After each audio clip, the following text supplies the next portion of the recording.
All right, and I think we are live. I'm pretty sure we are. So, what's up, everyone? We got another Player Essence podcast for you, the EssenceCast. I think we're number 5, are we? Yeah, we are at number 5, episode 5. We have the road to E3. We got some Nintendo Online news that broke this week. Some big Splatoon 2 news that was confirmed, then deconfirmed, then reconfirmed. We got all sorts of stuff going on. And I have a nice list of guests for me here from the community. And we're starting off with from my left to my right, I guess. I'm looking over at my second screen here. So we're going to start with Andy. Andy Mine, how you doing, Andy? I'm doing fine. Doing good? All right. Short but sweet. Next, we have Deniz, who's just joining us for the first time. How's it going, Deniz? Oh, it's going good, man. I've been just gaming on some Switch and Steam titles, trying to be well-rounded. Awesome. And then we also have Mama Mercy here as well. Mama Mercy, how you doing today? I'm doing good, guys.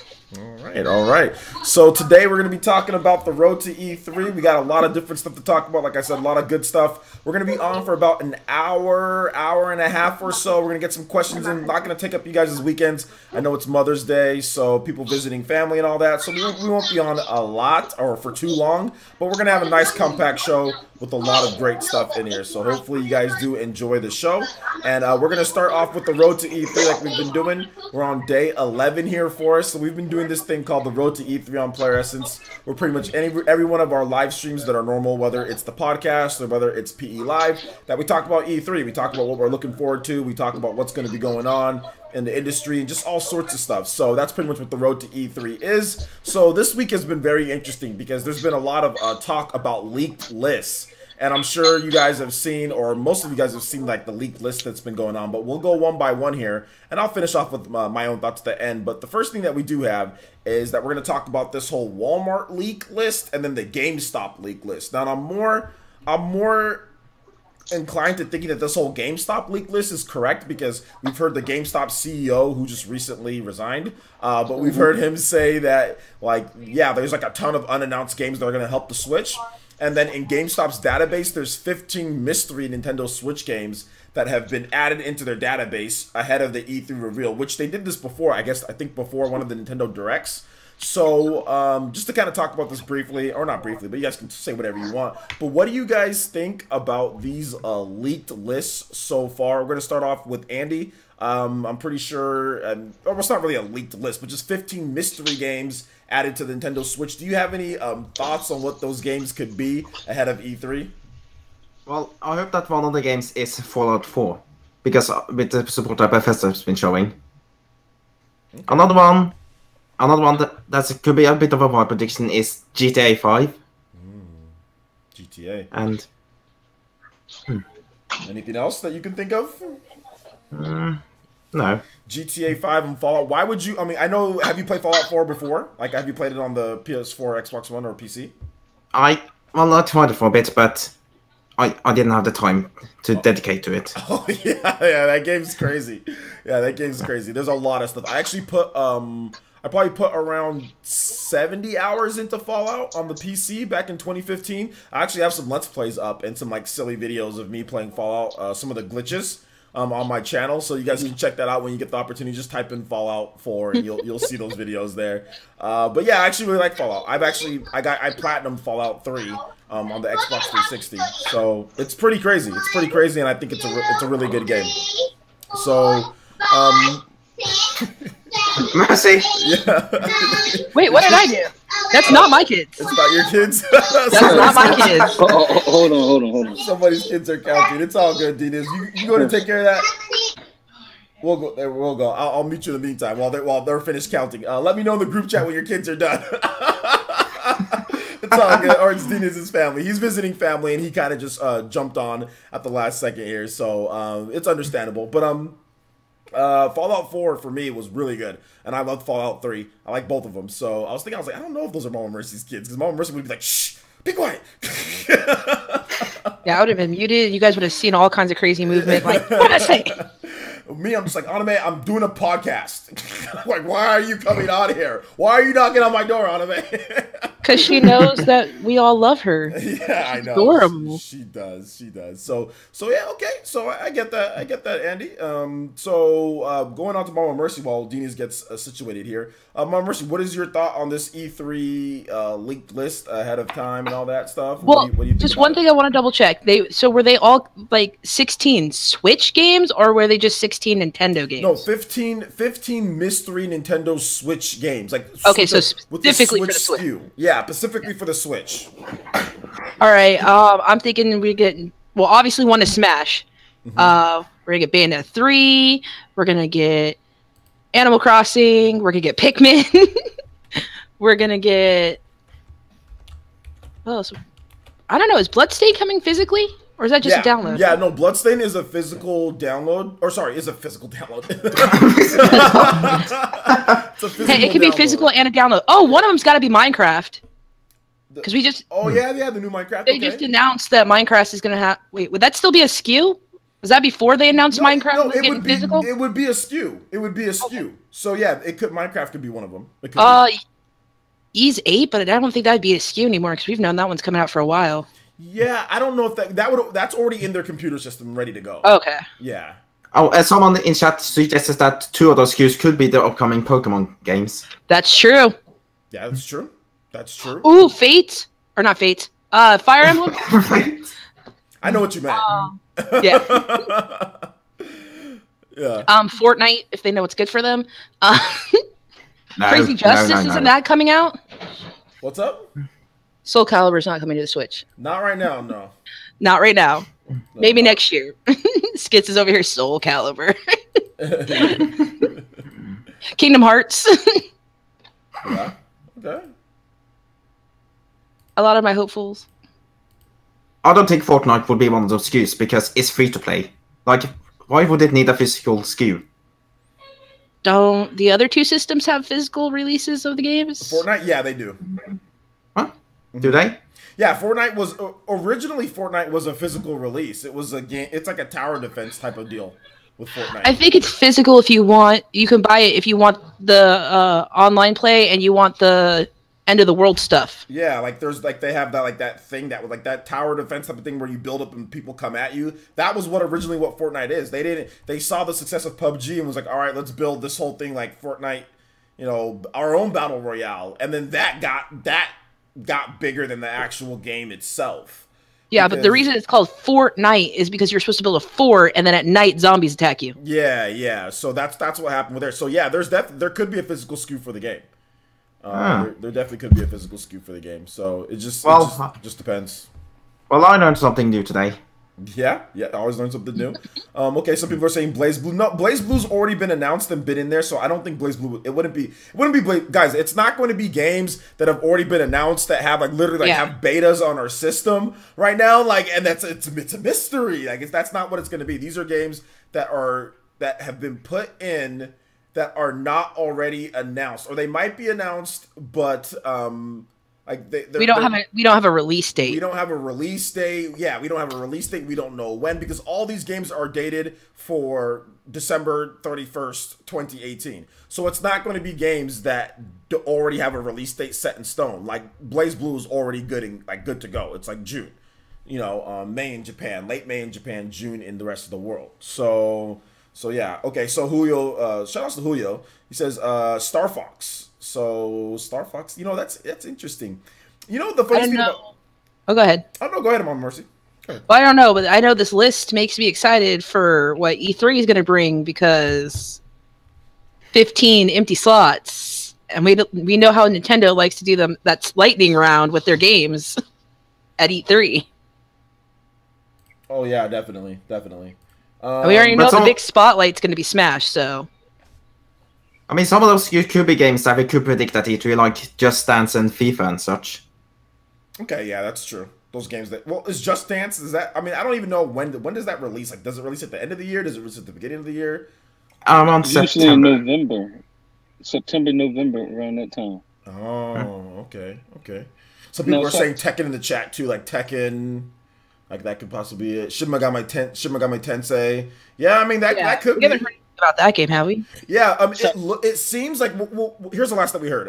According to, of course, PE News. The last that we heard about that game was that they are really ramping up development, and that was at the beginning of this year. So people were thinking, okay, well, they're just ramping up development. That means it's probably not going to be till 2019. So it seems like it could be a 2019 game. They kind of were finishing things up, like getting staff together, looking at project size, all of that in 2017. But they knew they wanted to develop on the Switch in 2016. So in 2016, they knew they wanted to make the game for the Switch. In 2017, they announced it for the Switch early. Throughout 2017, they're figuring out the size, the volume, the budget, all of that good stuff. And then by the end of 2017, they were fully ramped up into development. And then we heard about it in early 2018. So some people are saying it's going to be a 2019 game because if they're fully ramping up development. But depending on the size, scope, and scale, it could be a late 2018 game. It could be a 2019 game. I'm guessing early 2019 game, like a May-ish, April type of 2019 game, but it could be they could ramp up and finish it, but I don't know if they want to release in this same time frame as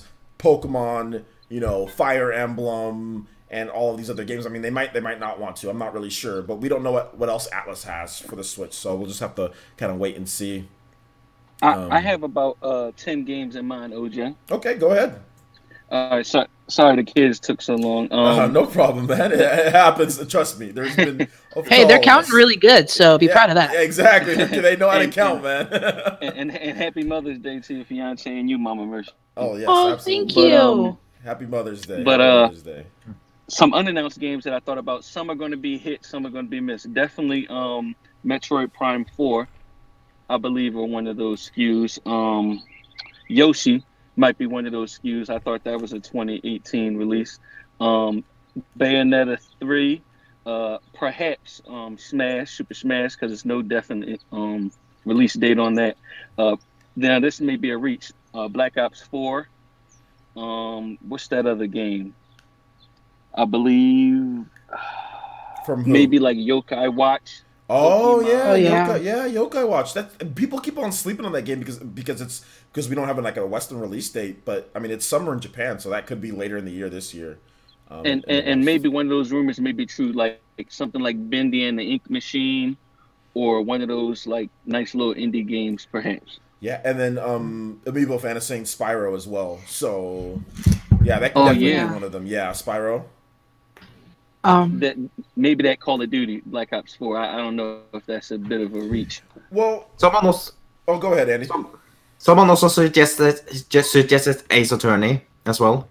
Yeah. Ooh, that'd be fun. There could be multiple SKUs of Ace Attorney because there could be like collections because it's Capcom and Capcom's Portcom. So it could be a new game and a collection. Like bring over like a bunch of them to the Switch and then launch the actual Ace Attorney, like the new Ace Attorney game as well this year. That's something, and I mean they've already said that too though. They've already said that like Ace Attorney's coming this year. So That would also include Mr. Layton? oh, Professor Layton. Or Professor Layton? That's what I meant. Yeah.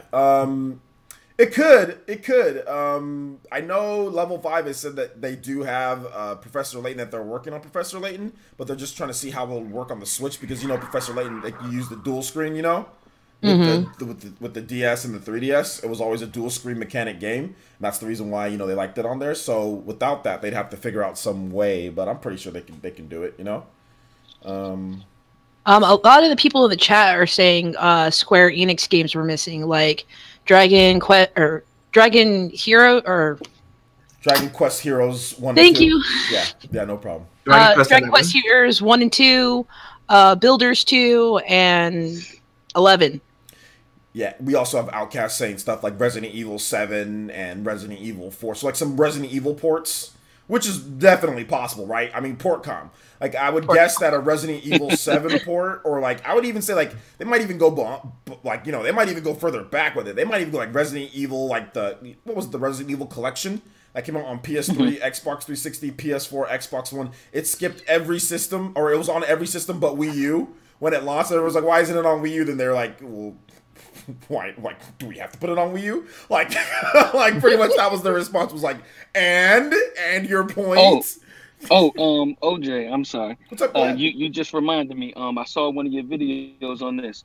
What about that SNK Heroines that's supposed to come out in September? Tag Team Frenzy. That's already has somewhat of a date, like a time period. So I think that would already be. I don't know if it wouldn't be a mystery SKU because it does have a timed release window. So they're not going to do a mystery SKU with that one. But we'll have to wait and see. Another one from Portcom that a lot of people have been asking for is the Devil May Cry collection they just did. Yeah, that's true. Yeah, that could be an announcement. I mean, Portcom, once again, but and I mean, Bayonetta's doing well, so why not get that same audience? I would not buy that collection. I just can't. That Devil May Cry 2 ruins. I mean, I've talked about this before. But Devil May Cry 2 ruins that collection. They really should think about stripping it of Devil May Cry 2 and putting in Devil May Cry 4. Now, you put Devil May Cry 4, or what if it's just Devil May Cry 4? You do that, I'm down. I'm completely down for every single Devil May Cry but Devil May Cry 2. Devil May Cry 2 is complete and utter trash, and it devalues the whole thing. I wouldn't pay more than $10 for that collection because of Devil May Cry 2. That's the only price that I would pay. I wouldn't pay anything above that just because I don't think it's worth it, I don't think it's worth it at all. So, got some birdies. We got some loud birds. Yo, shout outs to the birds. Yeah, man. I'm problem. On the deck. It's actually really quiet. Yeah. Hey, at least you get some nice birds over there. Over here we just say seagulls. Another game, I don't know if it's coming to the Switch or not. I know a lot of people were PO'd that they originally said it wasn't coming to the Switch. Darksiders 3. Oh yeah, Darksiders 3. D-Dub always has to say anything against my own point, but he never wants to debate me. But D-Dub, it doesn't matter if it's not complete. Devil May Cry 2 is trash. Okay? It's a trash game. I didn't like that game. I like the first one. It's absolute trash. Put Devil May Cry 4 in there. It's a trash game that devalues it. It devalues the whole thing. So, no. Which one would you rather want? You want Devil May Cry 1, 3, and 4, or you want Devil May Cry 1, 2, and 3? Which one would you rather have? If they gave you two options, D-Dub, and they said, if they said, you want Devil May Cry 1 on the Switch, you want Devil May Cry 1, 3, and 4, or you want Devil May Cry 1, 2, and 3. Which option, what would you pick? Everyone would pick Devil May Cry 1, 3, and 4. If you want Devil May Cry 2, more power to you. But you really don't need that game. It's old as hell at this point. You really don't need it, and it devalues the whole thing. It's not just me. There are other people that will not buy the Devil May Cry collection because Devil May Cry 2 is in there. So you can sit here and say, oh, well, it doesn't complete the trilogy. That doesn't matter. The problem is that Devil May Cry 2 is so bad, it devalues the whole thing. Okay? It can be skipped. Many people skipped it. It's not a good game. It's a trash game. And they are trying to sell this at a certain price with this trash game that's universally looked at as trash. Now, if you want trash, be my guest. Go buy your trash. But for other people who like good games and who knows what it is, you're not gonna pay for Devil May Cry 2 because Capcom doesn't deserve any money for Devil May Cry 2. They deserve none of our money. But then again, you guys make your own decisions. If you feel Devil May Cry 2 is good enough to buy, then go buy Devil May Cry 2. But I'm not gonna spend my money on Devil May Cry 2. Heck no, I don't want that crap on my Switch. That's just me though. That's just me, But that's you. If you want that crap on your Switch, feel free. Play that crap on your Switch. But I don't, and I don't want to pay for that crap either because it's junk. I don't know if you've played Devil May Cry 2, but it's absolute junk. And we all know it's junk. It's been junk for how many years now? 20, 15 years? Or however long it's been out? 10 years plus? It's been junk. It's been trash. In like 2004. The game been. But speaking of Crapcom, what about Okami HD? You think that could be one of those? Yeah, we don't have a release date for that yet. We have a target though. We do. It's coming out. Okami HD. We do have a release date for that. Okami HD. I don't think so. If you have a release date, can you share that with us? Because that might be some of that insider information you know, but the rest of us don't. Yeah, and I think because as far as I know, we don't have a date. Summer. It has a release window. Summer. Okay. Window, but not a date. Not a date, but it would already be in their computer system. It wouldn't be an unknown SKU. Okami HD, it's already a SKU in their system. Okay. And how about that? I'm sorry. Go ahead. No, go ahead. that indie game you reported on, OJ, a few months back. I think it was Murphy's Law or Morphe's Law. Yeah. You think that could be one of those? I think that's digital only, but Murphy's Law. I mean, it could be. It could be because we have no target really. I mean, it was supposed to be released last year, and then, it was like. I mean, another game, Dragon Marked for Death, could be that, but those are all named games, so it would be tough for those named games to be on there. So we'd have to wait and see because a lot of these have no names on the SKUs of them. So. Well, we got some people in the chat who've got some really good ideas. M. Williams says Diablo 3. Amiibo fan says Dragon Ball Fighter Z. The Assyrian saying Borderlands 1 and 2. Yeah, Borderlands 1 and 2. Dark Souls 2 and 3. But I don't think we'll get Dark Souls 2 and 3 until we see how 1 sells. That's just me, though. There was a rumor that Dark Souls, the other Dark Souls games are already going to come to Switch eventually, like in time. Like they already have it planned, and that they'll come to Switch. But it's just Dark Souls 1 first, and 2 and 3. There was a rumor over a year ago about Dark Souls 3 releasing on Switch and running well on it as well. Yeah, and then that was followed up by the rumor that that Dark Souls 2 and 3. Or that 2 is going to come. Like all of them are going to come eventually. Like all the Dark Souls games. So we got Dark Souls 1. That was fact. So we'll have to wait on the other 2. But if Dark Souls 1 runs on Switch, then all the other ones should run fine. 1080p 30. So yeah. All right. So does anybody else have anything to add to this whole SKU conversation before we move on to the next one, the Walmart deal? Just that last one. New Fire Emblem. Anybody say that? Yeah. That could be part of. I mean, I was already thinking that default because I always think about Fire Emblem. But it's always about that Fire Emblem. Yeah. But Fire Emblem could definitely be it. I mean, the new Yoshi, right? Like those are all possibilities. The Pikmin, like Mama Mercy said. But yeah, Fire Emblem.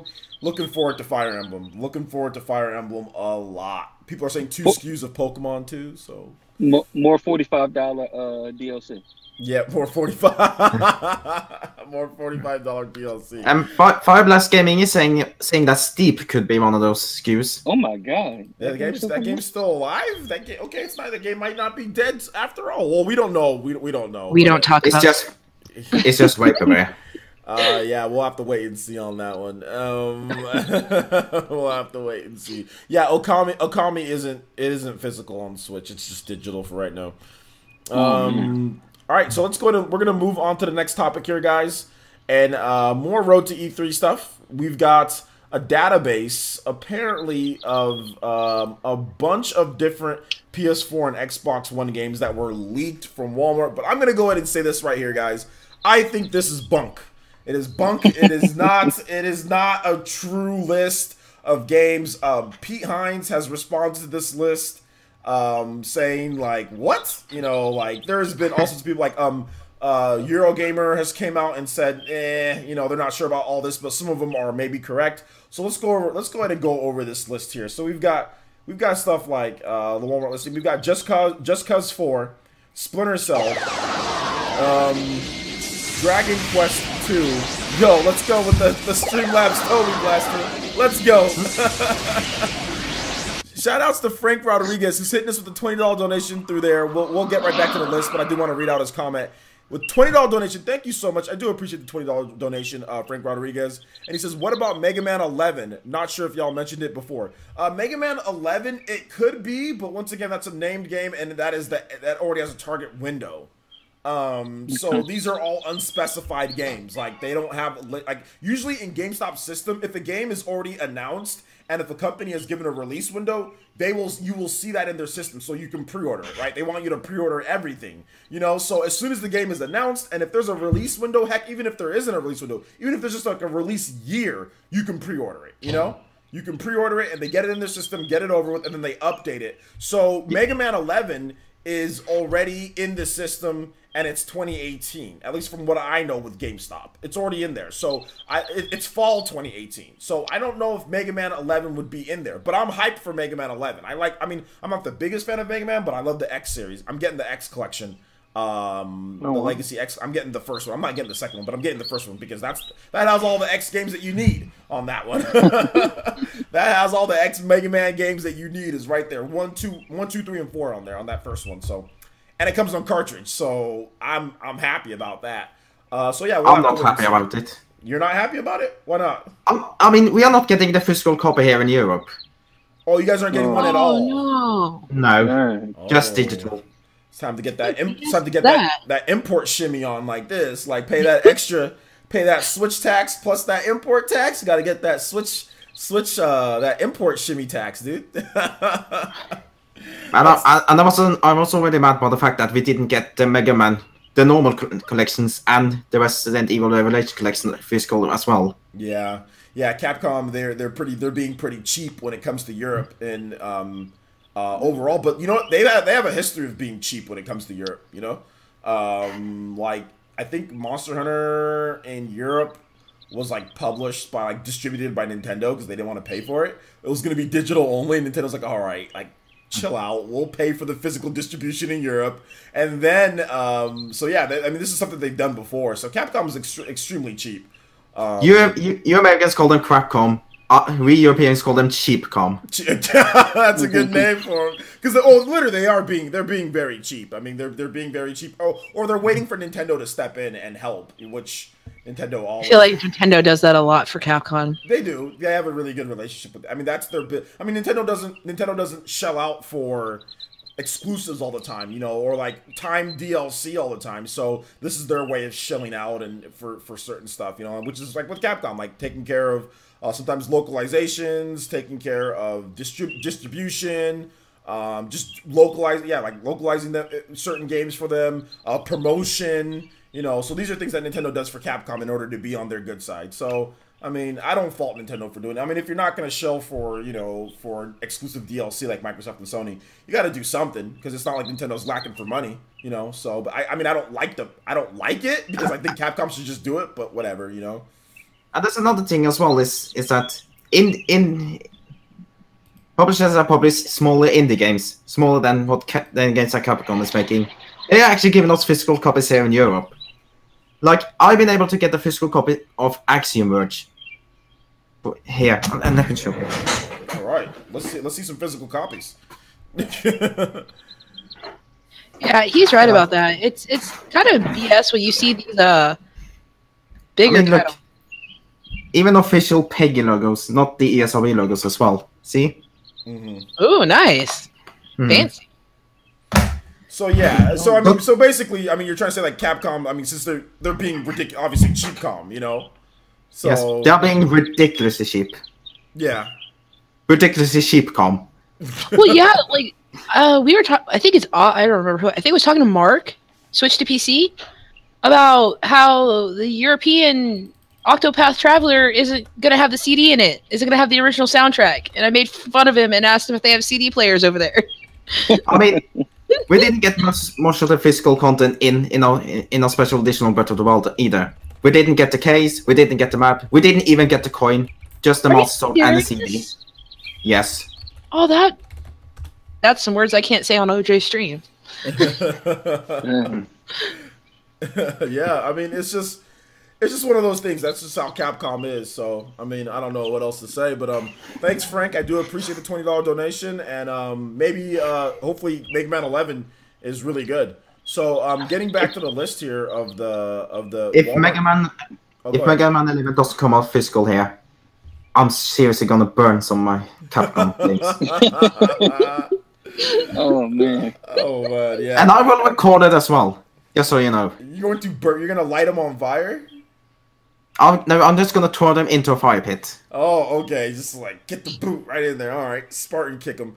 Yeah, I mean that's tough. That's tough. We'll have to wait and see. So continuing on with this list here, with the road to E3. So Just Cause 4, Splinter Cell, Dragon Quest 2 for the PS4 and Xbox One, Lego DC Villains, Borderlands 3, Rage 2, Gears of War 5, Forza Horizon 5, and Assassin's Creed. So again, Assassin's Creed what? Assassin's Creed. There's also more. Did I say Rage 2? Yeah. Okay, yeah, I did say Rage 2. There's also Beyond Good and Evil, NBA 2K19, Final Fantasy 7 Remake, Dreams, some other stuff, Borderlands 3, Tom Clancy's Division 2, Horizon 5, WWE 2K19, just a bunch of just stuff. So a lot of this stuff is... Oh, there's also Metroid Prime on here as well for the Switch. In this Walmart link, but they're all $79.96.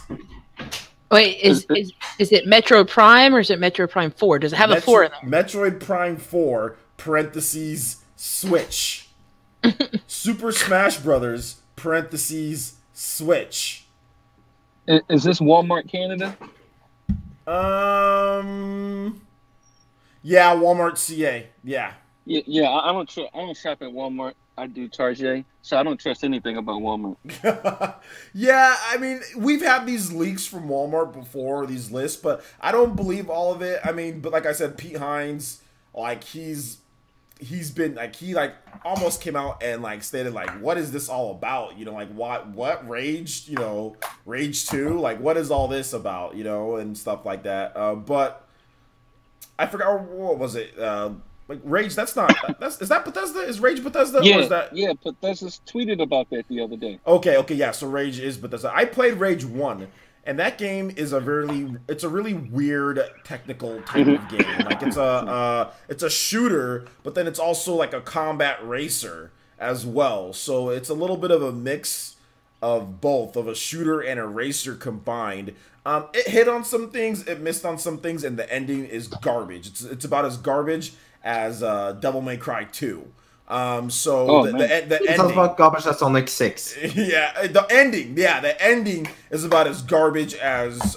you get something really cool at the ending of Rage 1, but the ending itself is trash. It's absolute trash. It literally, like, you beat it and you're like, it's over. Like, out of nowhere. Like, it's just, bam, it's done. So, yeah, the ending's trash. So I'd be down for a Rage 2.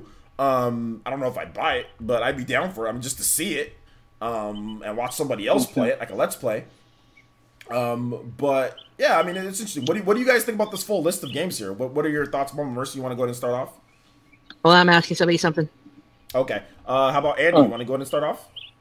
Well, the one that's been catching a lot of attention recently is Rage 2, and what Bethesda has done on Twitter. Like they first used the Rage account to declare the fact that it was fake. And then Bethesda is recently posting a chain of weird pictures, with pink stuff in and such. Maybe it could be like a Rage 2. Do you think that they're lying? Do you think they're lying potentially? Like, well, either it's Rage 2 or is that Starfield game that I announced a while ago. Yeah, like the what was it called? Starfield, you said, or Star or something? Starfield. Yeah. It could be that. I mean, we don't know. I mean, and what's up with the Elder Scrolls? You know, like, is that franchise dead? Like, I know it's not, but like, I'll put the Skyrim to the iPhone X. Yeah, we'll have to wait and see. Dinas, what do you think, man? I think some of the games have merit, even though I don't trust Walmart. Like, definitely. Like the sports games, when you were naming like NBA 2K19, I don't know if you named WWE or Madden or one of those games. Yeah, those are like I want to say givens. You know, those are coming out every year like clockwork. But maybe Metroid might have some merit. And what Andy alluded to about Bethesda tweeting, I had just looked that up, so that might be believable because they seemed a little ticked off, like the pink writing saying, "Hey, this is wrong box art. There's no ESRB rating. There's no age rating. There's no this. There's no that." And they never said, no, this is not true. So I think some of them have merit and some of the other ones might be just a little reaching. But I just don't trust Walmart. They didn't even use like the main account. They used the specific Rage Twitter account. Okay. Well, yeah, maybe they were, play on words. Maybe they were raging that someone said Rage 2 is coming out. Yeah, I mean, because, like, obviously they want it to be a surprise, right? Like, Rage, that game came out, what year was that game? Like, 2010? I'm thinking Rage was almost. We're going on like a decade, you know. I think that came out when the first Red Dead Redemption came out, if I'm not mistaken. Yeah, let me look it up real quick. Only for us people over 30. Yeah, no, you're right, dude. November 17th, 2010. It was a big fall release for that year. 2010. I can't believe how old I am. First of all, I just want to say that right now because this is almost a decade ago. I'm 36, OJ. Okay, well, we're right around the same age. But no, it seems like I didn't play that game too long ago. But no, you did play that game a long time ago, OJ. Like that game was 20 because I played it at launch. I remember going and I got a discount because my buddy worked at GameStop. So I remember I got like their discount on the game, so I bought it. And it was 3 discs on the Xbox 360. And the PS3 version was barely functional. The PS3 version was not functional. The PS3 version was horrible. It's absolutely horrible. And like the 360 version, it was great, but it was 3 discs. And if you wanted the game to load faster, you needed to install the game to your hard drive. Like you needed to have it was optional install back then. Like back then, you need to optionally install in games. Like there was like very few games that was a mandatory install. I think Grand Theft Auto was the only one on 360 there's a mandatory install, but outside of that, it was like, okay, you can install it if you want to or not, and you might get some benefits from doing that. Rage, it was like, if you didn't install it, like, like, you're gonna have some issues. So, yeah. What do you? There's some people. I want to get some comments in the chat. Says, I loved Rage. Okay, yeah. I mean, there's some good things about Rage. There's some really good things about the game. Yeah. It's not about falling for the hype. I don't think anybody here is actually like, oh my god, is anybody here actually hyped with this list? I mean, I wasn't even hyped with the whole GameStop thing, you know. Is anybody here actually hyped about this? No. I mean, I am in a rush and hype to pay for online services. I bet, dude. I love paying for PSN and all that stuff. Go ahead, Mama Mercy. I was gonna say, when you asked me, the reason I said, hold on, I'm asking somebody. Twisted Souls did inform me that $79.99 is the price of a AAA game in Canada. Yeah. So it's reflective. Oh, wow. It's reflective of their pricing structure. So yeah. But yeah, still I think a lot of these are BS. I mean, a lot of this stuff's already been announced. I mean, yeah, I was like, there's a lot of safe titles in there that we already know are coming. I mean, I don't know. I mean, Tom Clancy's Division 2. That's already been announced. Splinter Cell hasn't been, but The Last of Us. I mean, I'm looking at the full list of it. The Last of Us 2, Just Cause has not been announced. WWE, Dragon Quest 2, that has been announced. Like I think it's like the old school, just like they're just re-releasing it. If I'm not correct on that, but why is it $7.99 or $7.99? Or is that supposed to be Builders? But then why is it called Dragon Quest Builders? Yeah, that's the thing that I don't understand. Like Dragon Quest 2, I know that they're doing like a port of the old school, but not like a remake or anything. And like apparently Dragon Quest, like it's coming to Xbox as well. Like I'm not sure. Like I think that there's some stuff on this list that is right because a lot of this stuff is already like the majority of these games have already been announced. Like I'm pretty sure. I mean, even the games that haven't, like Assassin's Creed, I'm pretty sure there's going to be another Assassin's Creed, right? Like I'm pretty sure. Well, the thing that bothers me about that is it's just called Assassin's Creed.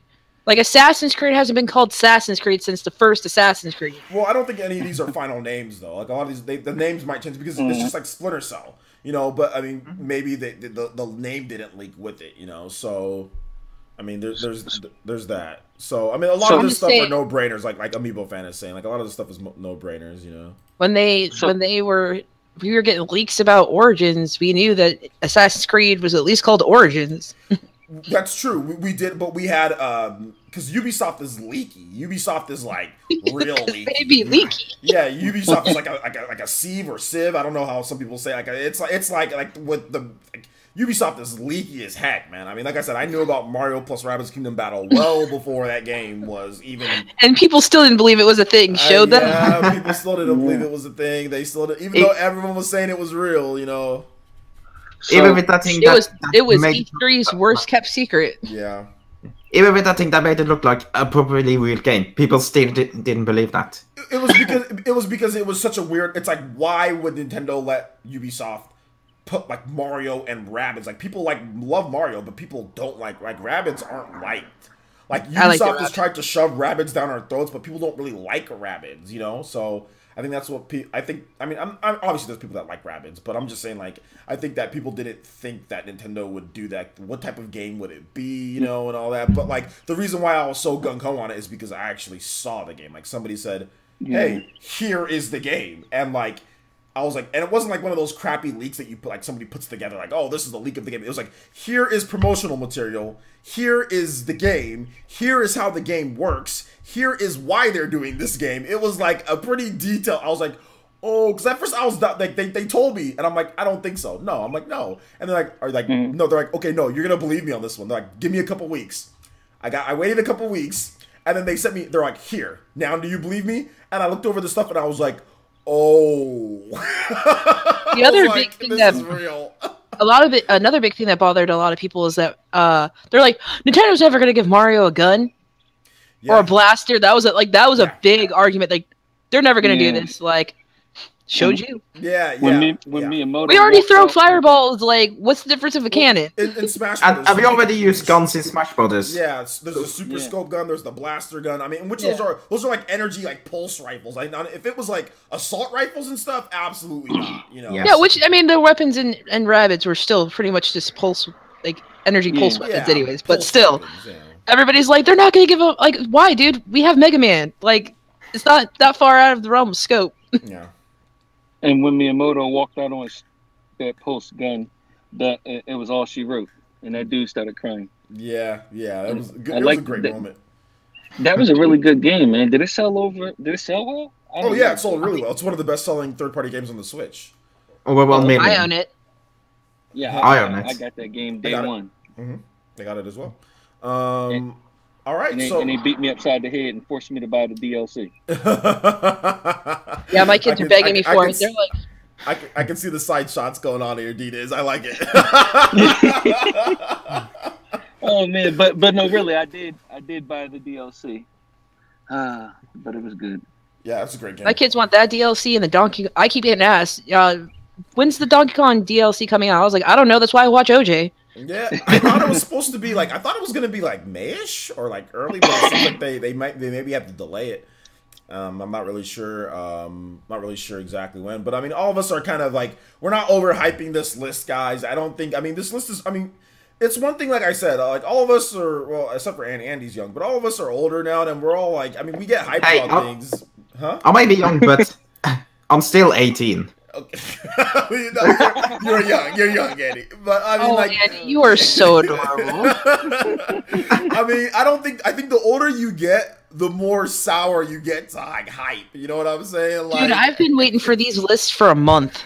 Yeah, so I've been waiting for this leak to happen for a month now. For me, when I was younger, I would have been bouncing all over the room, you know, when it comes to stuff like this. But now I'm just like, let me see it. Like I want to see it. Let me see it. Pixar, it didn't happen. Yeah, so now even like with the whole game stuff, I'm like, okay, yeah, cool. You know, it might come, might not. You know.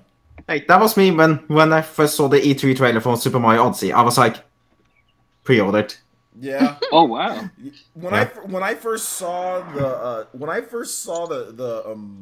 that even at like the event in January, like that was hype, but it was so broke. The immersion was so broken into the event because of all the stuff that was happening. I was live streaming with Super Metal Dave. My power went out. Like there was just a bunch of weird stuff happening. So it wasn't until later so I really combed over the information and looked at the press releases. Then I watched that January event like 3 times before I realized that this system was going to be phenomenal. Like they were going to do it. Like I really had to watch that event and break it down, you know, bit by bit. But that's how cynical. I mean, that's how kind of like as I got older, I got a little bit more cynical and not so gung ho about things when I first see it. You know, I have to really just analyze it and break it down. And then after I broke it down and I looked at it, I was like, okay, yo, this is gonna be hype. Let me get hyped now. You know, now that I know more. So it takes me a little bit more to get hyped about things, even if it's leaks or even if it's information they give us. You know, I got to break things down first, and then I can talk about it and be like, okay, I'm hyped about this or I'm not hyped. You know, so I wasn't hyped. Go ahead. Good. Yeah, I was not hyped until they were playing around at the end, and I was about to break my computer screen when they were playing around and they act like they didn't know when Zelda was coming out, and when I saw that and I watched the Zelda, the whole Zelda trailer, and Zelda was crying, that's when I got hyped and I pre-ordered the system the next day. Oh yeah, oh yeah. For me, that event, the one time that I know I got super hyped, like you can go back and watch it, was Xenoblade Chronicles. I was like, oh, I was like, oh, I was like, oh, that was like the one time because like I knew, I mean, obviously Monolith Soft, right? So I was like, oh, like I kind of freaked out there, but everything else I was kind of chill. But that I was like, I think you forgot your Smash Brothers reaction. oh yeah, okay, yeah, Smash. Okay, Smash Project Octopath demo, like we're getting a demo, and yeah, and that. So yeah, Smash, Xenoblade, those got me hyped. Those got me like super hyped. So. Yeah, I remember when the January event happened. Usually, I'm very like, we're gonna wait to buy a system. We're not buying it day one. We're gonna let them work out the bugs. Like 6 months later, we'll buy it. I saw the Switch event, and I turned to Skits and was like, "We're going to get this tomorrow. Like, we're going to pre-order this tomorrow." He's like, "Well, what about our normal wait period?" I'm like, "You don't understand. Once this thing hits the store, it's gonna be impossible to find." Yeah, yeah. I was like, "Tomorrow." We were there at GameStop before they even opened. I still remember to waking up like at like 5 p.m. or such to catch the event because they streamed it very early here in Europe. Yeah, yeah, because it was nighttime when I was watching. It was like night. It was already like night where I was, and I'm on the West Coast. It was just becoming. It was just before morning over here. Yeah, it was midnight for me. Yeah, and then 17 hours ahead of me. Yeah, and then the 3 hours events happened throughout the rest of my day, instead of Dude, I won't lie. The January event, I shedded tears when I found out the day the Switch was coming out and Zelda, because it came out 4 days before my birthday. I was like, I'm gonna have to wait like 3 weeks to get my birthday present, and then they were like March 3rd, and I was like, oh my god, I can get it before my birthday. Oh, yeah. I'm a Pisces too, Mama Mercy. My birthday's March 6th. March 6th, yeah. I'm March 7th. High five. Crazy. Yeah, that's pretty good. It was all going well for me until the worst thing that happened. My Switch order got delayed by 4 days. Oh my gosh, that's horrible. Oh, and I ended up having to buy Breath of the Wild on the Wii U.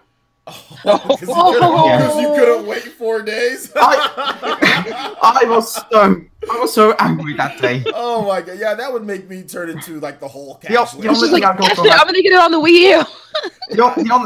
I didn't get the Switch. I didn't get the Pro Controller. I didn't get the extra charger that I ordered. I just got Bomberman that day.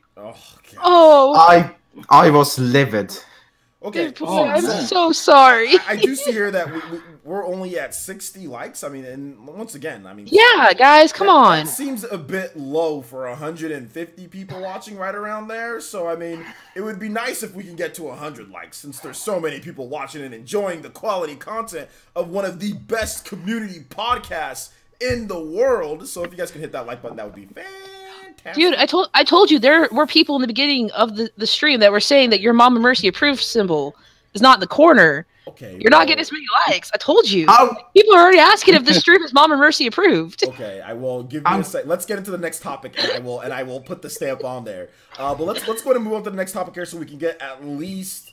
Because I'm going to be on John's podcast as well tonight, so I want to make sure I get a little bit of time. Dude, he heard you wanted pizza, and it was like, I better get OJ on my spot.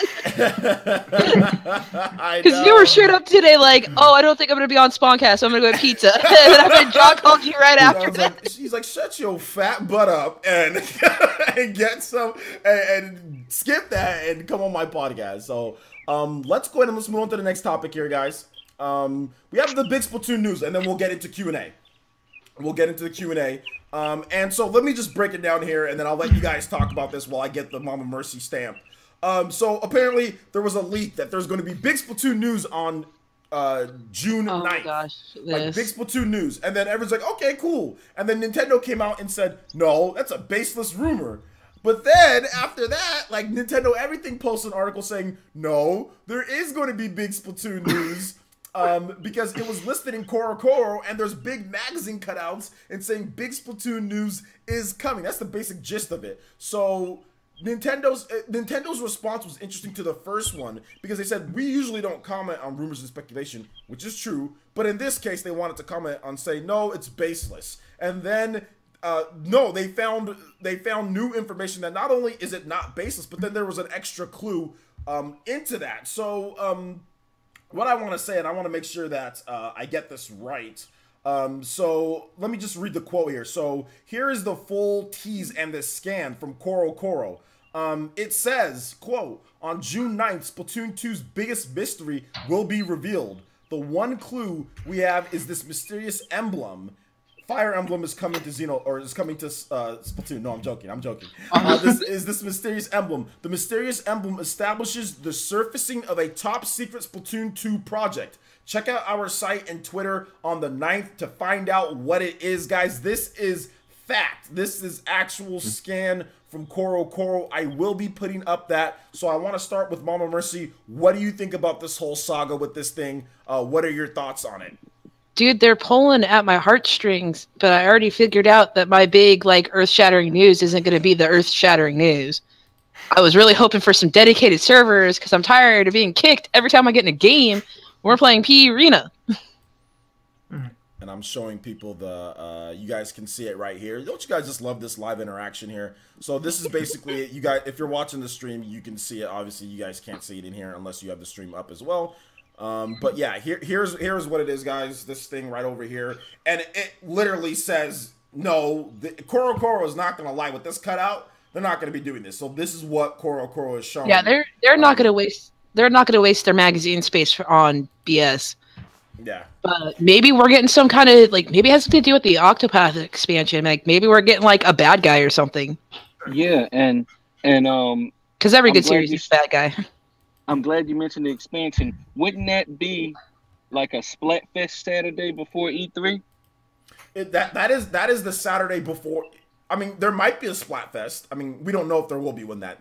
I mean, there might be an E3 themed Splatfest. I mean, we don't know. But it seems like they're setting up. I mean, what I'm thinking. This is what I'm thinking. This is my grand plan of what I think, that they're going to have a new game mode. I don't think it has anything to do with the Octo expansion, because that's already been somewhat leaked for summer, and they already have a price. We already know, like, okay, so I mean, it might have something to do with that, but I don't think they're going to re-hype something that they've already hyped and announced at a Nintendo Direct. I think it's going to be a new game mode. I think that new game mode is going to be featured at the Splatoon 2 World Championship. We're going to get pirates. I mean, I'm thinking it's a new game mode. I'm thinking it's a new game mode, and it's going to be announced at the Splatoon 2 World Championships. That's what I'm thinking. That's what it makes. That makes sense to me, but that's just what I think. So, Andy, do you have any thoughts on this? Well, if that thing about the new game mode could be true, maybe something like a Battle Royale mode. Ooh. Because I know that some people don't like the Battle Royale genre with that PUBG and Fortnite that is made, but I feel like Splatoon 2 is one of those that could pull it out without much hate because of how non-shooter like Splatoon already is. Yeah, they would need to revamp. They would need to revamp a lot of stuff for it to be that. Because when you have a battle royale, you need a bigger arena, right? What if it's like a story mode? They already have a story mode. More like a co-op story mode, or like a 4-team story mode. Okay, absolutely. I don't know what that's called. Like a four-player co-op mode. Like 4 players. I would be ridiculously down for that. I mean, because they already have a co-op mode, right? Like the Salmon Run, but that's like arena battling, like tower defense hybrid type of horde mode. That's a horde mode. That's what it is. It's a horde mode. It's a variation of the horde mode. So that was a big deal. So I'm thinking they have some type of 4-player co-op. You can go through it like a single-player campaign, 4-player, or not a single-player, but a campaign of co-op, and then you get rewards from that. Then you can like transfer that over to the multiplayer. That would be super hype, in my opinion. Yeah, and I didn't Nintendo and the Inkling Labs say they were really happy to see how well received Salmon Run was. Oh yeah. Like they weren't really 100% sure people were gonna like it, and that we all loved it, and we're like, we want more. Maybe Salmon Run would be like the regular lobbies and not be locked behind times and stuff. That would Maybe be nice. It'll be available 24/7. Hey, someone in chat suggested something insane. How a mech battle in Splatoon 2? I don't think that's gonna happen. A mechs? That just Like squid mechs? That just seems really. We're gonna get some Pacific Prime, like you and 4 friends, just in giant mechs, just fighting giant salmon things. I think that's just. I mean, that's just some type of rant. I think was that a troll? Like, No, someone. People just thinking outside the box because you never know with Nintendo. Anything you think they're going to do, think the opposite. But mechs. How about? I know. I would like Someone in chat said that. How about airplanes? I would like Salmon Run available all the time. I mean, is that a big announcement though? All the time. But is that a big announcement? Like, hey, you can play Salmon Run whenever you want now. Like, that is way. Like, that's so much hyping up for something that's not like.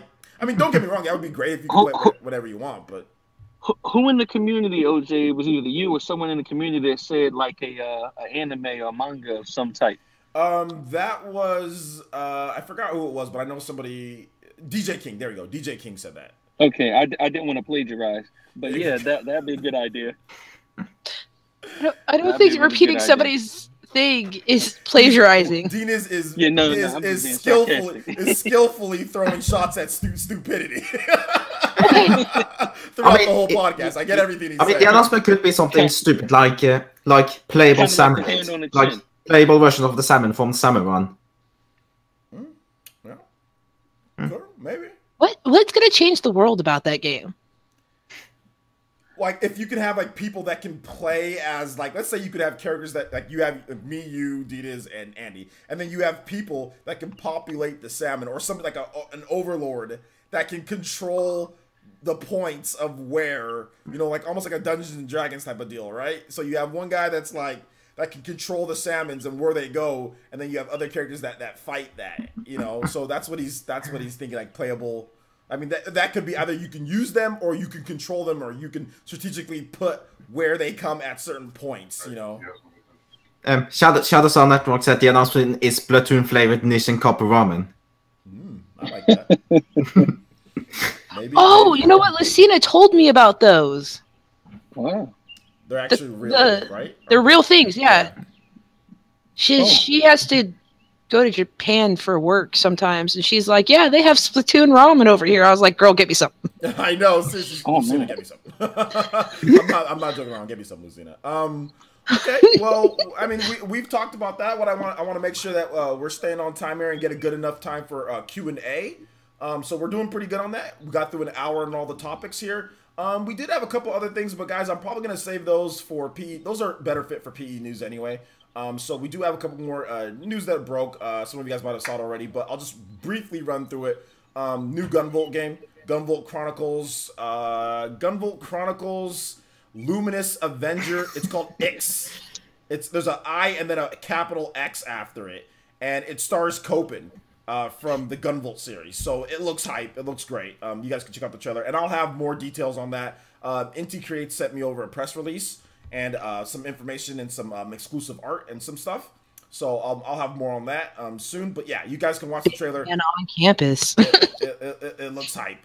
Then also there is, if you are a backer of Bloodstained Ritual of the Night, you will be getting a free, if you're $28 or more, you will be getting an 8-bit styled Bloodstained Curse of the Moon.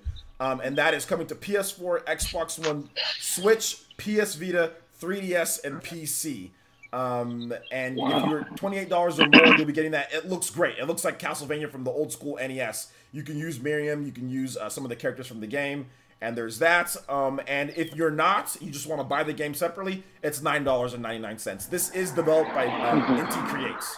So before Inti Creates stopped developing and working on Bloodstained Ritual of the Night, the main game, they made this game as well. So there you go. There's that. And I think there's some more news, but once again, I'll catch the rest of that on PE news. But those are the two big things. Obviously, the Blade Stranger stuff, guys. We got Gunvolt from Azure Striker Gunvolt, Shovel Knight in there, Isaac from the Binding of Isaac, and Quote from Cave Story Plus. So all of those characters will be in, and there's an extended trailer that you guys can watch as well that features Solange from Blade Strangers.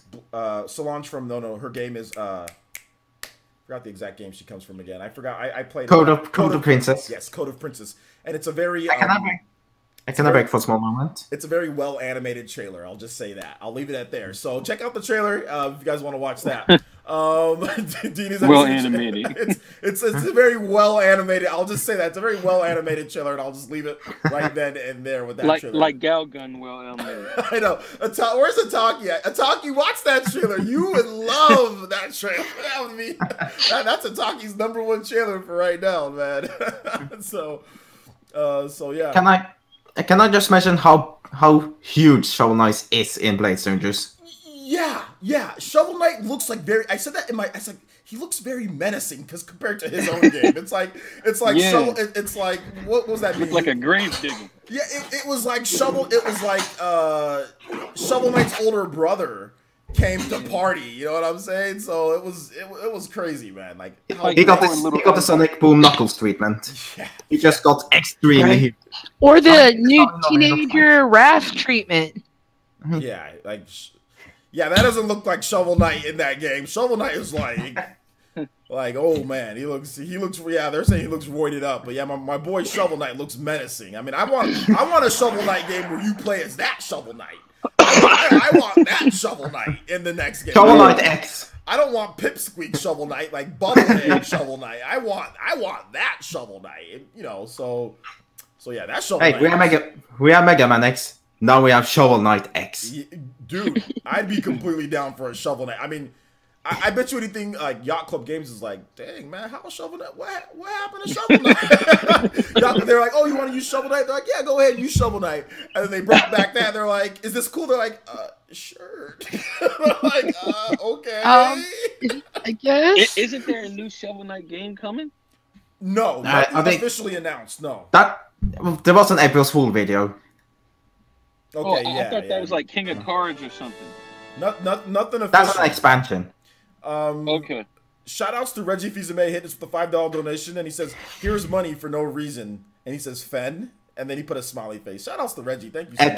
That's a Lenny face. Oh, Lenny face. Okay. Yes. A Lenny face. There you go. Meme face. Meme face Lenny. So shout outs, man. Appreciate that. So, but he's talking about that well animated trailer. Oh yeah. That well animated trailer. That Ataki.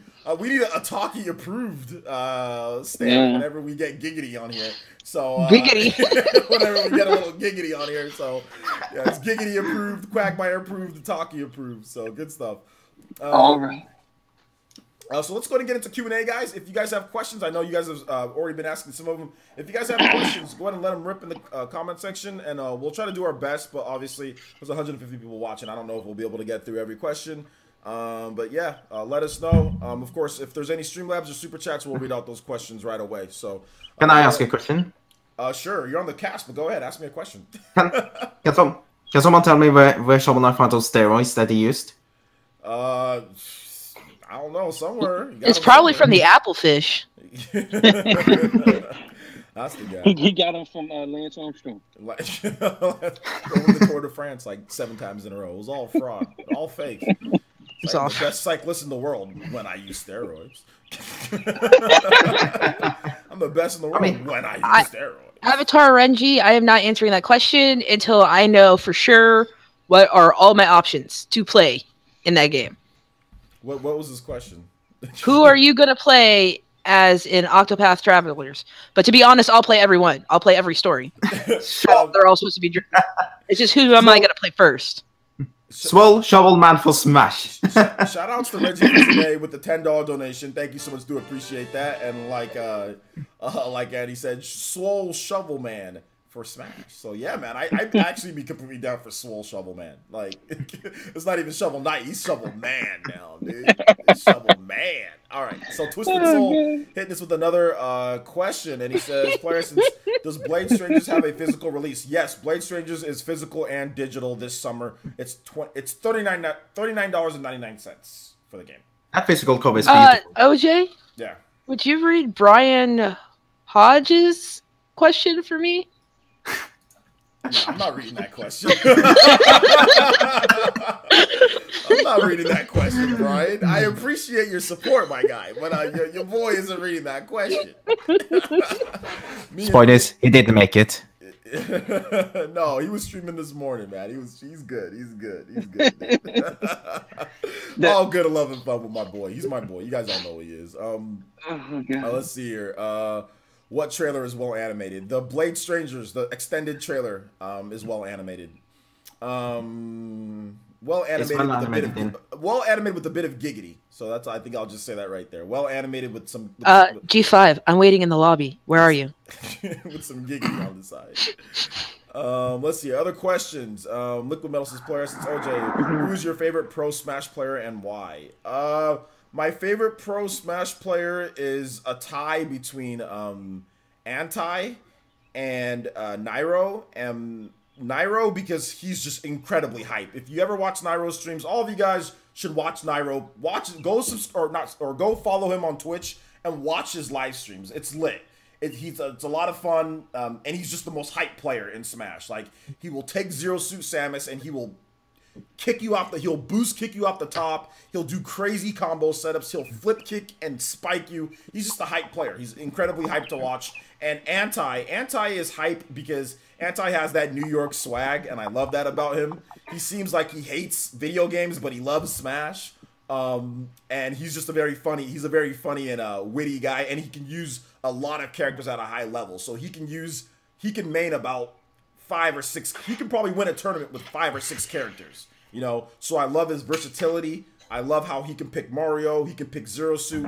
He can pick even Wii Fit Trainer at one point. He almost beat Zero, you know, like, I mean, you know, with that. So I mean, he can use a ton of different characters and be very effective and win tournaments or get top 8s. So I love Anti for that point in terms of his playstyle stuff and just because he's incredibly hype. So those are my 2 favorite players in Smash. Zero's not an active player anymore, so I'm not including Zero, but I do like Zero. I respect him and his like will to win. He's like the Jordan of Smash, you know, before obviously he retired though, so there you go. In Melee, real quick, Melee, my favorites are like Plup and Mango and Hugs, all those guys. They're all the old school old guys that used to play back or they still play now, but all the old guys from the Smash documentary that were in that. Those are all my favorite Melee players. So everyone from the Smash documentary is my favorite from there. So yeah. Let's go ahead and move on to the next question. I caught a question. I'm actually curious about this from last night.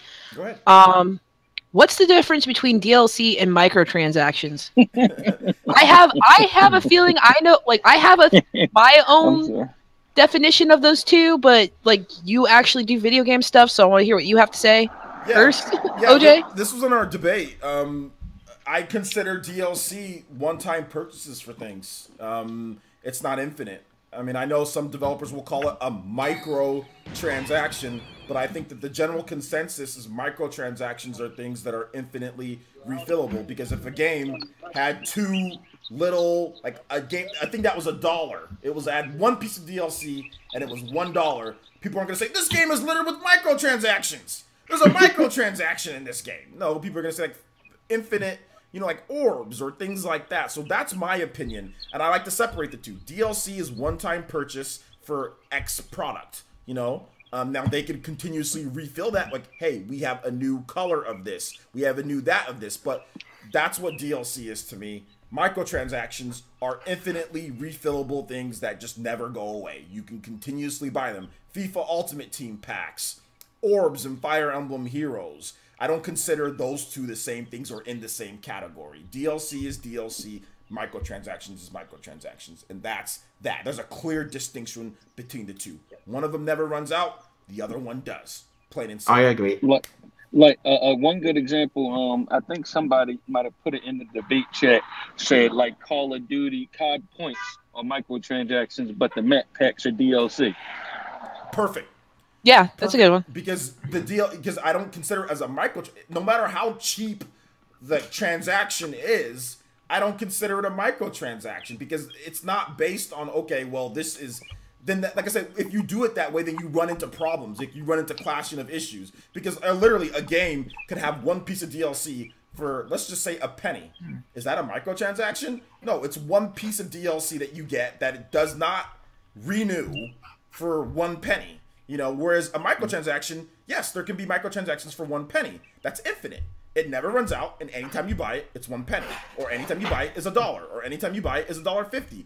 there is a clear distinction between the two and what people think is a microtransaction or not. However, I will say that there are people who feel that anytime that you buy stuff, it is now a microtransaction. People were telling me, how do you feel about microtransactions in Pokken? And I was confused for about a good 2 minutes. Like, what can you buy? Like, what can you buy in Pokken? I didn't know what he was talking about. And then eventually he said, oh, the Pokemon, the characters. And I'm like, that's not microtransactions. You know? Like that's not a microtransaction. It's DLC. It's a DLC character. So yeah, that's my opinion. So I mean, if you guys have anything else to add, go ahead. Well, no, that's kind of how I feel about it. Like, and like Inez made a really good point. Like, you know, I don't see like maps or something like that. But hey, you know, oh wait, you lost this battle. Do you want, you know, if you buy these 50 orbs, you could buy this weapon and do better in the next battle.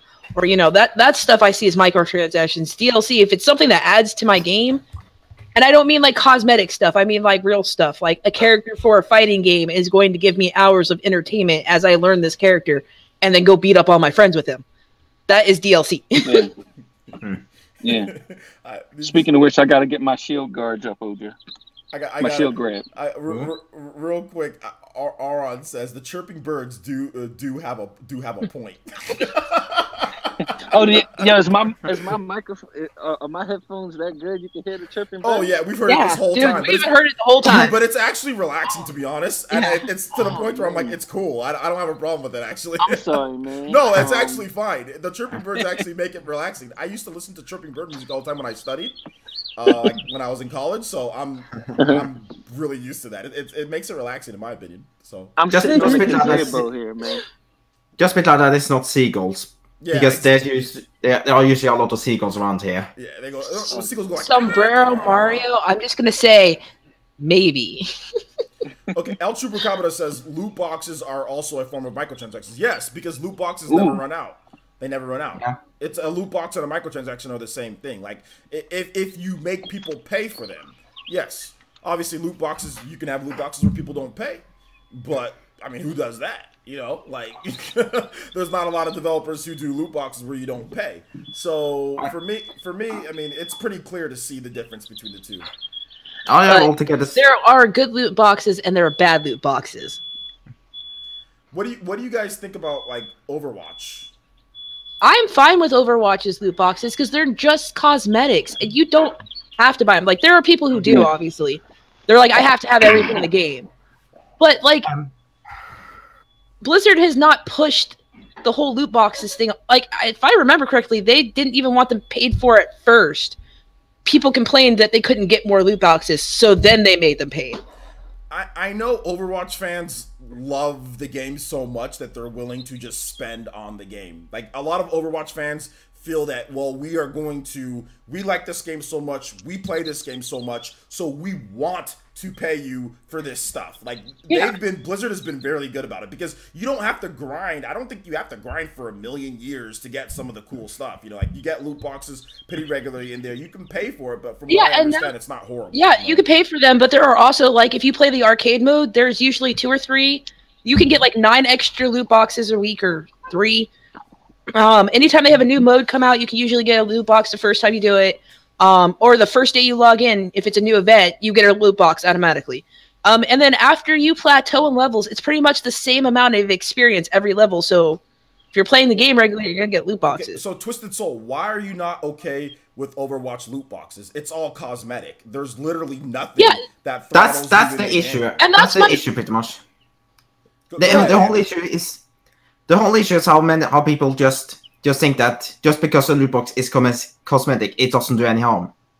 But there's a guy that you most likely heard about called Jim Sterling, and he's pretty much made multiple arguments about how the just cosmetic excuse has actually not been helping in any case, because it has allowed developers to sneak in these loot boxes just unwanted, and some people, you know, they will just go, oh, it's fine, it's just cosmetic. Like, it is.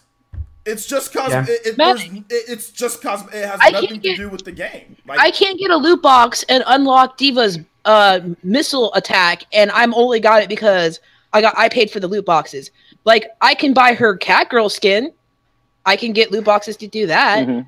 And they've even tweaked the system to try to make it easier. Like, if you get duplicates, you get money for it, so you can go buy the things you want. Like, you get currency in those loot boxes, so you can go still get the things you want. I have never bought a loot box. I've played the game since it came out, and I've never bought a loot box. You never feel the need to buy a loot box. And from my playtime, I have never felt I need to go buy a loot box to compete. I think that's the biggest problem with loot boxes. You know what I felt like? I need to play this game more so I can get that cute Mercy skin that I really want. I think people really, and this is no sarcasm either, I think some people is compulsive. They really can't not buy them. And it doesn't help that you got these YouTubers too. Every time we have an event, open 100 freaking loot boxes. So kids are like, I want to buy 100 loot boxes. But that's not Blizzard. That's YouTube. You know, like I've said, or you could just not buy them. I can see where Andy's coming from, and I can see where Jim Sterling's coming from, like saying, "Oh well, that makes it gives the president to be okay." But I can guarantee you, if loot boxes don't, people would have no problem with loot boxes ever. I think we would be better off if everyone said loot boxes are all cosmetic. From now on, loot boxes will be cosmetic, and there'll be great ways to earn them. There'll be loot boxes that are given to you. They won't, like. People would be fine with that. The biggest problem that I see with loot boxes is when they, like, in a paid $60 game, is when they give you a competitive advantage. When they say, hey, like, if you buy this, and this in this competitive game, or they throttle your experience in single player games. Like, okay, well, you want the best powerful weapon here, and like, you want to play on the hardest difficulty. Well, here you go. You got like Dead Space. Dead Space 3 was a perfect example of throttling you in single player. With microtransactions, with intrusive DLC, without giving you the equal amount of content in the game. I think that's the biggest issue that we see with intrusive DLC in single player games, or microtransactions in single player games, or in multiplayer games. We see that. I mean, we've seen the controversies with that, right? Even with what was it? Battlefront 2? Battlefront, but then a single player game, like what's that game? Shadow 4? Shadow of War. There you go. I don't play these weird games, so yeah, Shadow of War. We saw that there, which the game didn't even really need microtransactions at all. They didn't need to do it. The game was already really good. Doesn't need it, but that game kind of throttles you with some of the stuff it does, but it's not as bad as some of the other games. So I think the perfect example of microtransactions would be Fortnite, and the worst would be Star Wars Battlefront 2. Yeah, Fortnite's all cosmetic. I mean, Blizzard has said that they didn't want their loot boxes to become an addictive gambling thing. They just wanted a fair way to give people things in their games. And they're like, loot boxes. They weren't trying to make this a gambling thing. They're like, we don't want your money. Like, we just want to give you guys fun stuff in the game to work towards.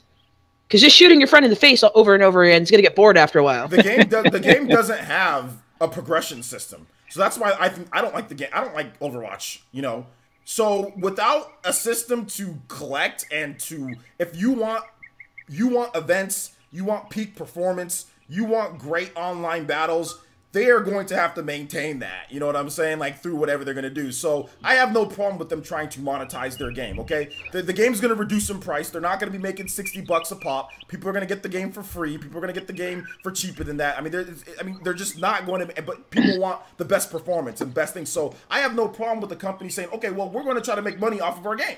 We took 4 years or whatever to make this game. We want a long-term business model. I have no problem with that. But don't sit here and throttle me in a competitive game with microtransactions and loot boxes. The cool thing about Overwatch is that you jump in, everyone's equal, except for your skill, right, and your team. So, they still try to pair you with people around your same level. Star Wars did it the wrong way. Star Wars, here's these star cards. Here's this stuff that can competitively change the balance of the game. I mean, Dreamcast guy talked about this. Like, at launch, there's guys that are freaking Darth Vader going this, like, yeah, because they dropped $500 in the game and got the right combo of loot boxes, throwing lightsabers and just killing. And Dreamcast guys, like, the game hasn't even launched yet. Got Star Killer on board. Like, what's going? Like, what?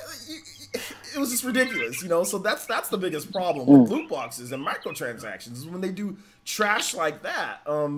Or Destiny, where it's like their first game, you got a color, you kept that color forever. Now, if you get that color, you get to use it once, and if you change the color, you lost it. That's not cool. And you get those in loot boxes. And Desabot or whatever your name is, why do you still have a profile picture when my daughter's smart enough to put? Why don't you have a profile picture when my daughter's smart enough to put one? So how about that? There's my question to you. You answer that question. Why you're too lazy to put a profile picture, or why you can't figure it out, and then I'll answer your question, my guy. I'm just tired of all these people saying that.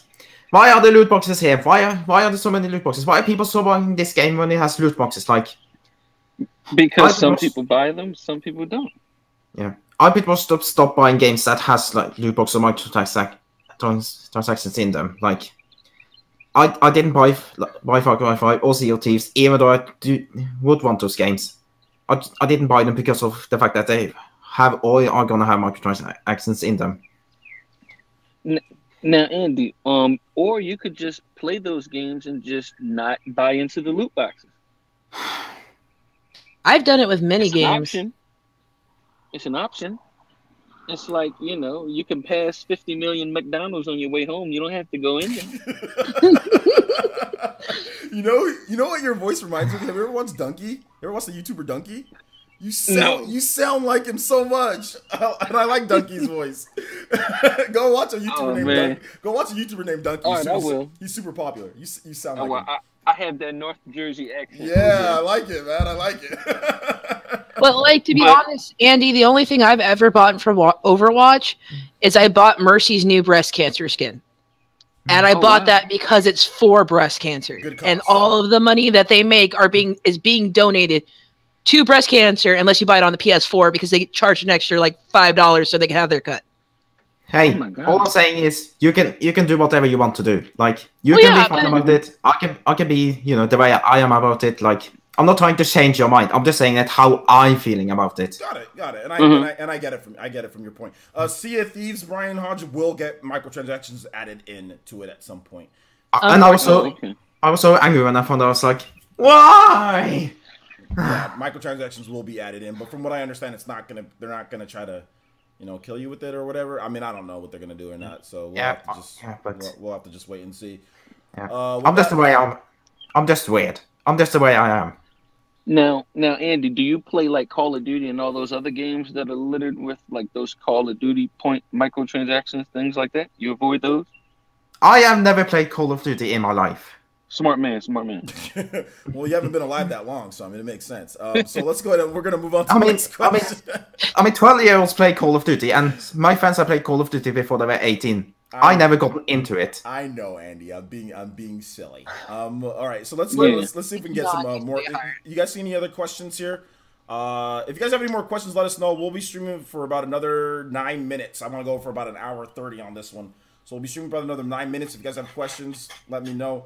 We'll be more than happy if you guys see any questions. KAG does say, I want to read off one comment. It says, games are expensive to make. It's surprising games are still $60 considering they were $50 plus on the NES. Yeah, there you go. There's also that. Very true. And there was no, no online back then. And I mean, some SNES games were like 70 or like above back in the day. 64 games. I think some 64 games were $60. Like Pokemon Stadium was $60. There was a second Mega Drive game that was like $100 when it released. Chrono Trigger was $70 when it released. Back in 1995 or whatever, like Chrono Trigger was a $70 game. So, and Super Mario RPG was like $75. Oh god, where you're at, right? Yeah, it was cheaper here, but where you're at, it was $75. Yeah. It didn't release here back in the day. No. Super Mario RPG never released in Europe. Not until it released on the Wii U Virtual Console. That's horrible. That is a horrible. That's like scarring someone's childhood. Hey, we didn't get Chrono Trigger. We didn't get Final Fantasy 3 or 6 or whatever you call it. That's crimes against humanity, man. They need to take care of this, the world court and switch. Well, maybe that's why they're always so salty when we didn't get any Final Fantasy. We didn't get any Final Fantasy game until 7 on the PlayStation. Oh, God. I'm so sorry. There was Final Fantasy Mystic Quest under another name. God, man, you guys could skip that one. No, it was Final Fantasy 7. All right, we're going to get into the Oh my questions God. just so we can kind of finish up here with the questions. KAG says, do you think Smash will be closer to Wii U or Melee? I think it'll be closer to Wii U than Melee, but that's just me. What do you guys I think? think it will smash both of them. Yeah, literally, I think it will smash both of them too. Like, a lot of people were on. Well, I shouldn't say a lot of people. You know, that's that reality versus internet rage stuff. But I think it'll be kind of like a new game, but using that Wii U engine. Okay. And Mom, Um. Oh, I just said I think it's gonna outperform both of those games. I think it's gonna be everything we wanted and more. Andy? Yeah, I think it's gonna have the engine of the Wii U, and nothing resembling Melee. Wasn't there a rumor that Smash was being made in Unreal Engine 4? No, not a real rumor. Not a substantial. Yeah, not a substantial rumor. The only time that came from a rumor because Bandai Namco. This is where somebody made up that rumor. Bandai Namco's helping develop Smash Brothers. Bandai Namco took out a big contract with Unreal Engine, and they want to like make games on Unreal Engine. Obviously, a lot of their fighting games are made in Unreal. Their newer ones, Soul Calibur, Tekken, My Hero. All of these games are Unreal Engine 4. Code Vein. They're literally they're literally using Unreal Engine 4 for all of their main games now. So that's where the rumor came from. Somebody tried to put 2 and 2 together. Oh, Bandai Namco, Smash Brothers, Unreal Engine. Let me make a rumor. You know that's where that came from. But there's no actual credibility behind if it's going to be Unreal Engine 4. So really quick, Outcast, me and Andy definitely think that Animal Crossing 4 or the new Animal Crossing will be announced at this E3, or at least we're both hoping so. I want it so much, dude. I want it. I want it for you. I want it for everybody. I know that game does its stuff. I was one. Go ahead. Go ahead. I said I was one of the few people that were thinking that, but I had said, Yokai Watch instead. Oh no, I'm all about for Animal Crossing right now. Just no Amiibo Festival Part 2. No Amiibo Festival. An actual. You mean like New Leaf and Wild World? Yeah, like a proper Animal Crossing game. Maybe bring in some new stuff. Let's start a farming Animal Crossing. Like just give all the fun stuff for us. I want to be a mayor again. Huh? I want the mayor mechanic from New Leaf again. Oh, you didn't. Oh, okay, all right. Is that the one where you grew the fruit and everything? Yeah, in New Leaf, you become the mayor. Yeah, I want that. Yeah, I don't want to be some hobo who's forever in debt. Oh, you didn't like the Wild World one or the Crazy World, whatever it was, back in like 2004, 2005. I not saying I didn't like it, but Tom Nook was always shaking me down for money, so I'll pass on that, please. Oh man! And now he can shake me down for money on my cell phone. I don't need that in my life. All right, so let's go and move on to the next question here. Christopher, I answered your question in the chat, Christopher, if you're talking about sponsorship. Like, it's in the chat. I answered that there. Let's see here. Oh my gosh. Mark Plot. Animal Crossing and Monster Hunter. Like a crossover. Seems legit, man. Yeah, it seems legit. I mean, they got cats in there. And so does Animal Crossing, so confirmed. 100% confirmed. Fire Blast has a question. He says, OJ and crew, I have a third-party prediction for... No, that's not a question. Nintendo E3 and Bethesda's game is probably Fallout 4 because it runs on the same engine as Skyrim. Okay. Well, there you go. Does it? Okay. Yeah, I think it does. Yeah. Okay. Ooh, Fallout 4. Oh my god. Isn't that game like 3 years old? I think... Yeah, 3 years. Yeah, 3 years. It'll be 3 years old at the end of this year. Okay, all right. Yeah. Because of nice music. Yeah. I'm not a fan of a lot of Western music, but yeah, it's okay. I think it's cool. Let's see here. Any other questions? J2 Blue says, player essence. This will probably be the last question, guys. J2 Blue, player essence. What do you think about some people are saying Octopath Traveler is not worth it because of the way it looks? I've heard some people it's not worth it much because of how it looks. Those are certified. If you guys have the Toby emote, and I guess this is a perfect segue to what Christopher was talking about. Christopher, Patreon and sponsorship is the same thing. If you sponsor, you get emotes. Patreon, you don't, but you get all the same benefits, PE Arena, all that. But that's the main difference between the two. But anyway, if you have the Toby emote, go ahead and spam it for those Tobys that think that. It's the content in the game. J2 Blue, you don't need that kind of negativity in your life, dude. The game, I don't think you need friends like that. Graphically, the game is actually advanced. Yeah, it's beautiful. It's doing things that you've never seen before. It's HD 2.5D or whatever they're calling it. It has advanced graphics built into it. It has content. It has tons of characters, weapons, abilities. That game's going to be better than Final Fantasy 15. Book it. I guarantee you the game will be better than Final Fantasy 15. Isn't there also like hand-painted art in there? Like, aren't all the backgrounds hand-painted? Yeah. It's like, which it's amazing. I played Rune Factory Frontier, which all of the backgrounds were hand-painted, and trust me, it's so aesthetically pleasing. Like, it really is. Like, I could get lost for hours in that game just because of how well the backgrounds were done. The game is very well done. It's worth every penny. From what I've played in the demo, it's worth every penny. Like, I would pay, I mean, not that I want them to do this, but I'd pay more for it if they said it was this. I'd be like, sure. Okay, I wouldn't like it, but I'd be like, I'd do it because that game is worth it. It is based on the demo.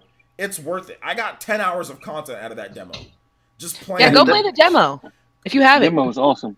I mean, for me, a game, the value of a game is based on, it's not just solely based on graphics, the value of a game. For me, the value of the game is content. You could have a game that has the greatest graphics in the world, but if it's 1 hour long, I don't think it's worth $60. But that's just my opinion. Some other people... The older 1886. Near Edge. What was it? The older 1886. Oh, The Order. Yeah, The Order. So, I mean, that game's not worth $60 in my opinion, but some people think it's worth $60 because of the graphics. Everyone's going to be different. To me, you need content, you need variety, you need lots of stuff for it to be worth $60 to me. Because Stardew Valley has the basic pixel graphic you can imagine, and it has sold millions of copies. Yeah, and they priced it accordingly, what they felt, you know. So, and he could have asked more. Chucklefish could have asked more for Stardew Valley. They could have asked for 20 for it. Like, they could have asked for 20 or 25 for it. Yeah. You know, but they were nice about it. They gave it a good price. $14.99, right? That was a really good demo. It cost nothing to play that demo. About that game you were talking about, Mercy. Oh, Mirror Edge and Mirror Edge 2, which were $60 games, and they were about 4 hours long. Yeah. Everyone was crying. And everybody was like, parkour! It's so great because of parkour! And literally Skits beat it in like 4.5 hours. That game is like $5 now, both of them. Mirror's Edge is the biggest online lynch mob, and then when the game comes out, nobody buys it. Everyone's like, where's Mirror's Edge? They bring back Mirror's Edge. I don't feel like playing Mirror's Edge. You know, like everyone was hyping that game to oblivion in that franchise. And then the new Mirror's Edge comes out on your favorite systems, and then what? And then nobody buys the game. It was like the Ouya. Yeah, flip it and flop all over the place on PS4 and Xbox One. And I think DICE is like, you frauds. You frauds. You don't want Battlefield? Yo, yeah, we make a game that's not Battlefield, and this is what you do. Screw you, we're making Battlefield. We're making Battle Royale modes. Battlefield. We're going to make Battlefield forever now because you frauds didn't buy this game that you guys were crying for what? What was the first Mirror's Edge came out? 2007? The first Mirror's Edge? I don't know, but I know. Yeah, 2007, 2008. Yeah, I was in college when that game came out, so I remember people, Mirror's Edge. You frauds didn't go out there and buy it. People were crying for that game forever. I know, I was really mad when I bought that for Skits for Christmas, and within a couple hours, he's like, I already beat it. I was like, excuse me? It's like he opened it on Christmas Day and beat it on Christmas Day. Yeah, I was not amused. I got Mirror's Edge Catalyst on the PlayStation 4. I got it. Your PlayStation 4 is awesome, Genius. Stop it. Dude, I wouldn't buy him the second game. I straight up told him, I was like, you can go sell plasma or something. I'm not buying you the second game. I'm not wasting the money. Sell plasma? Yeah, like, getting plasma removed kind of hurts. It's like a... That was my point. Yeah. Just thinking, I'm not allowed to give blood in America, but it's kind of hurts. I've seen other people talk about it. Oh, it's the same situation as the Ouya. Like, people put millions of dollars into it. They were anticipating it, hyping it up, and when it came out, they were like, was that what I backed? Yeah. I backed. So, that's that. But anyway, go ahead, Dinas, go ahead. Oh no, I was just laughing at what Andy was saying because I did in Mama Mercy. I'm sorry, I did buy Mirror's Edge Catalyst, but it was on a $5 sale, and my 12-year-old beat that game in like a few hours, and I was like, thank God I paid $5 for it. $5 a good. That's a good price for that. You know. Yeah, I'll pay $5 for it. I'm not paying 60. $5 is worth renting, except Battlefront 2. Star Wars Battlefront, yeah. Yeah. Skip that game. It's not even worth 1 cent. Okay, so. Oh, you paid $60 for that game, Andy? I didn't buy it. Oh, okay. After all the things that we're going to, why would I buy that game? Yeah. I'm not even that big of a Star Wars fan. All right, well, guys, that's gonna wrap it up for this podcast here. Do appreciate all of you guys that came out. We had 150 viewers, but since we had 150 viewers, I definitely think that like button before you guys go might need a little bit more likes on there. So it would be great if everyone can hit that like button before we go. It helps bring new people into the village. And I do want to give us basically our outros, and I'll talk about a few other things that are happening. And yeah, then we'll wrap this one up. So we'll start off with Andy. Andy, where can they find you, my boy? You can find me on Twitter at Andy_MineP. I also have a Twitch channel. And Yes. you do? I'm not Follow using- you? If I don't follow you, I'm sorry, and I will change that. Andy, you want to go ahead and plug your Twitch or your Twitter? I know you're a mod, so you can. Yeah, if you want to plug it real quick for people. I'm fine. he's like, I'm good. Yeah, I don't really need none of you guys talking to me or not. I'm good. That's funny. All right, Dinis. Where can they find you at, my boy? I'm on Twitter, DNizUS. And I'm Diniz on everything: Steam, Facebook, Nintendo ID, Switch, Master Race Station 4, Xbox, everything. All right. Make sure you look up the video game Donkey and make sure you watch one of his videos. He's awesome, Okay. By the way. I'm not comparing you to some scrub or anything. He has like 3 million subscribers or something like that. He's pretty funny.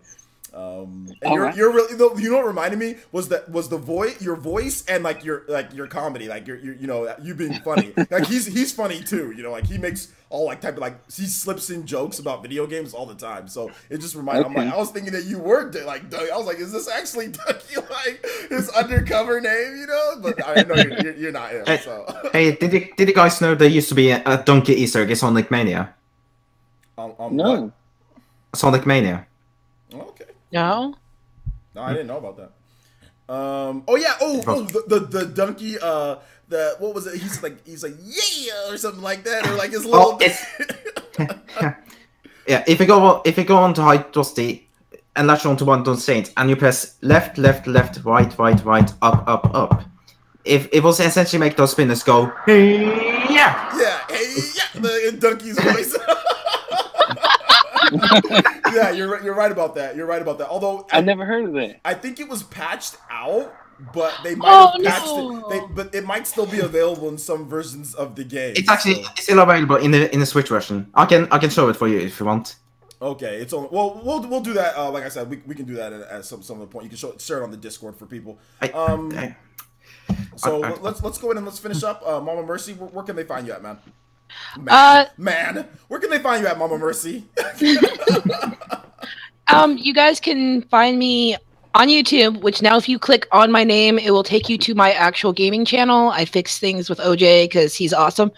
And you can find me on Twitch, and I will share that now in the chat. So, Cool. yeah, Sounds and you good. can find me on Twitter at Mama Mercy. Awesome. Because I'm trying to get everything to be Mama Mercy now. She's So you having guys can find me. a Mama Mercy takeover there. All right. Well, thank you guys so much for watching. Do appreciate all of you guys being here. I will be on the Spawncast later tonight. That's John from Spawnwave. That's his podcast that he does.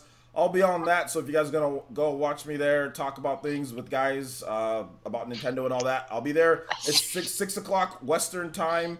That is 9 o'clock Eastern time. So, and really super early in the morning in Europe. So there's that. So thank you guys so much for watching. Do appreciate it, and we will see you guys for the next one. Bye. Smash Thanks, the OJ. like button Thanks, man. for Mother's Day because I'm here working and it's Mother's Day tomorrow. Smash the like button for Mama Mercy. Smash that Yeah, like button. for me as a Mother's Day present to me. Just I know how much you guys love. Happy Mother's Day to you too, Mama Merchie. And, Thank you. Mother's Day. Fiance, Bye, OJ. everyone. Bye, guys.